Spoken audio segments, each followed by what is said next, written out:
Captain மனித கடவுளை வணங்கி தேசிய முற்போக்கு திராவிடர் கழகத்தின் நிரந்தர பொதுச் செயலாளர் பிரேமலதா விஜயகாந்த் அந்நியார் அவர்களின் ஆலோசனைக்காக இங்கே வருகின்றிருக்கும் மாவட்ட மகளிரணி நகர ஒன்றிய பேரூர் ஊராட்சி நகர நிர்வாகிகள் அனைவருக்கும் இந்த காலை நேர வணக்கத்தை உங்களிடம் சொல்கிறேன்.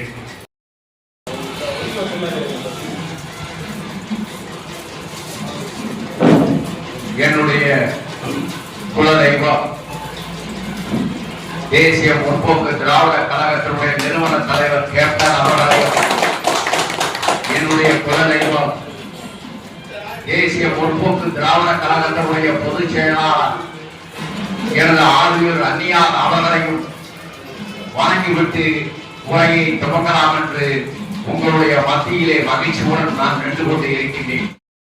பூர்த்தி செஞ்சதுக்கு அவங்களுக்கு தேனி தெற்கு மாவட்டத்தின் சார்பாக முதல் நான் வணக்கத்தை நன்றியிலும் தெரிவித்து வருகிறோம். இப்ப எப்படி என்றால் நம்ம என்னுடைய குலதெய்வம் தேசிய முற்போக்கு திராவிட கழகத்தினுடைய பொதுச் செயலாளர் எனது ஆளுநர் அந்நியார் அவர்களையும் வணங்கிவிட்டு